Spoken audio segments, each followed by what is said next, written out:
Happy Gibb Sunday. I'm drinking the one thing I'm addicted to, Dr. Pepper, which I really need to stop drinking so much of it.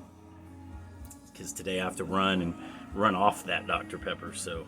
And been working back up to it after knee surgery and spinal epidurals and all the stuff that my 20-year career has done to my body, so to speak. But if you live an adventurous life, it's going to have a cost. So anyway, the thing I want to talk to you guys about, or Metal Dad advice today, is how do I manifest into something? Because that's what we're all trying to do. There's a Greek principle called arete, and that's be all you can be. Be the best you can be. That doesn't mean be the best. It means be the best that you can be. And how do you do that? Starts with a dream, right? But they told you in school, you can be anything you want to. That's not true. Because if I was to try to be in the NBA, I'm not a good basketball player. And no matter how much I play, I'll never be in the NBA. Especially at 47. So, but here is how you become what it is you want to be. First, inside your head, you've got a picture or a dream of what you want life to be for you. Well, that becomes a goal. So we'll say this is the goal, right? This hand here is the goal. Let's say this finger is where you are right now, right? I have a dream. This is where I want to be. And this is the place I am. Well, between here and here is a lot of linear time. And time is your most valuable commodity as a human being, because when you waste time, you're literally wasting parts of your life. So the goal should create an essential task list, a list of essential tasks you must accomplish to reach the goal, right? Now, once you have that set of tasks, you put them on that linear timeline. And then from here to here, you know everything you must accomplish to get to this dream, to this goal, right? So the secret is dream big too. Go big. Go big or go home. That's what we say in the Army. Go big, right? So figure out what your goal is. Because if you go higher than what you want, if you fall short of it, that's okay. You still got where you wanted to be. And then develop your essential task list. So like, let's say hypothetically you're 16 years old, right? And your goal is, hey, I want to be a medical doctor. Well, you know, there's 12 years of school, med school being one of them. And if you're in high school, you know, I've got to make really good grades so I can get accepted to med school. And then when I get to med school, I got to study. I got to deny myself, right? Deny instant gratification, and then graduate school to get to that goal. And there's a whole bunch of other little tasks in there too, you know. You got to get a college degree, you've got to pick the right school, there's a whole bunch of things you got to do, but you write them all down in a brainstorm sesh, right? You put them out on a timeline, and you figure out, how do I go from here to here, right? Same thing if you're an older adult. Like in the early part of my life, in my 20s, I was a high school teacher. And I was like, after about 5 years of high school teaching, I was like, this ain't for me. And I can see where this is going, and it's not going anywhere good, right? It doesn't pay you anything. And my first job, I made $35K a year. And after taxes, insurance, house, and everything else, I'd be looking at my bank account going, okay, I got $80 to get me to my next paycheck. That wasn't a good life. At the end of the month, I was only making, at that time, $1,900 a month, which was terrible. So I had to figure out, what am I going to do? Because I envisioned living here, but right now I'm here. What do I have to do for a career change? Well, September 11th kicked off, and this was a good opportunity to switch careers. And someone had attacked my country, so two things were going on here. So I joined the Army. As a lieutenant, as an officer in the Army, I instantly doubled my salary. So that was step one. And then I stuck with it for 20 years. So as you stay with any career, your pay scale generally goes up, right? So I could not have ever made as much as I do now as a high school teacher. But then the other thing I do, I sell things. I sell things I've bought. I have passive streams of income. I've invested well into my retirement plans. I've bought a vacation spot, but here's the thing.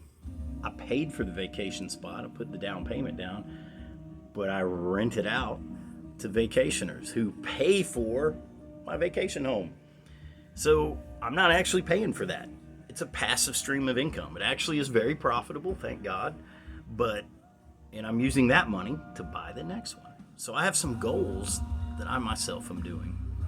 So if you want to achieve your goals, you have to get creative. You have to get big-minded. You have to think big. Well, I wanted to have some awesome guitars for my jam room because my kid likes to play and I love to play with him. It's probably one of the most gratifying things I do, which I get to share with you. And I thought, if I'm going to pay for all this, I got to get rid of something else that I have sitting in boxes somewhere. So I'm through about 20% of my collection now. I still have probably another $20,000 sitting under the stairs that I'm gradually selling off. The hard part is I'm on a Sunday and I'm putting all this junk on eBay, and it's kind of time consuming, and I have to research how much this costs, and then I cut the price of this by 20% so I can undercut. If there's 3 other ones on there at about the same price, I drop it 20% below and mine sells. So you got to be creative on how you approach life. You got to be vicious in your pursuit of goals. But the key component to your dream is your work and your work ethic. So if I want to be here and I'm here, I got a lot of work to do. But if you get up every day and bust your ass for that dream, you'll make it. The problem is, a lot of people today, they want this, but they don't want to bust their ass from here to here to get to this. So this never manifests. And they keep expecting some magic person on a unicorn to ride in and pick them up and carry them over there. If you think about that statement, it doesn't happen. So stop waiting on Prince Charming to ride in on a horse and save you. Save yourself, bust your ass, and get to the goal. And if you have questions on, hey, if I want to get somewhere, how do I do it? I'll be happy to answer some questions, creative questions, any kind of questions.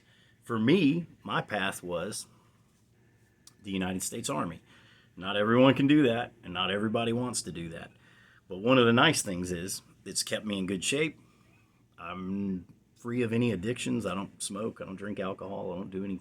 Well, I do drink alcohol, but I don't drink anything more than casual use. Like, I don't drink every day. I might drink on a Saturday, and I might have 3 or 2, but nothing exceeding that. So if you don't have addictions and you're focused on your physical health, your mental health, and for me also spiritual health, then you will be set up in a good position to reach the goal. It's right here, and you're here, right here where Hetfield's head is. And you want to go from here to here, right? Now, make your goal realistic, suitable, feasible, achievable. I know that all rhymes, but that's like Army stuff, so they make it where you can remember it. And if it's not feasible, don't try to do it. If it's not suitable, meaning it's immoral, unethical, or just likelihood of failure, and then feasible, it actually being able to occur. Because I could say, I want to be an extra guitarist in Metallica. Never going to happen. But I did get to meet Hetfield twice. So I did set that goal, and I did achieve that goal. The first time I achieved meeting Hetfield was in 1994. And I had a friend who had a backstage pass, and they went into the area in the meet and greet and slid their pass through the slat in the fence, and I took it and then came in through the door and got to meet the band. So that was a cool way. And then the second time I got to meet the band, my wife went to their concert at their headquarters in the Presidio, and I wasn't able to attend because I was in the Army. And she told Metallica why I wasn't able to come. And they gave me a backstage pass for a meet and greet when they came to Atlanta. So I got to meet them again, and they signed a poster for me and everything. It's super cool, but not as cool as my wife asking James Hetfield to play Leper Messiah, and he played it for her. Yeah, that happened. And I was away in the Army, and I called her, and I was like, hey, so how was it? And I was hoping she'd tell me it sucked, but she didn't. She was like, it's really great. James Hetfield played a song I wanted.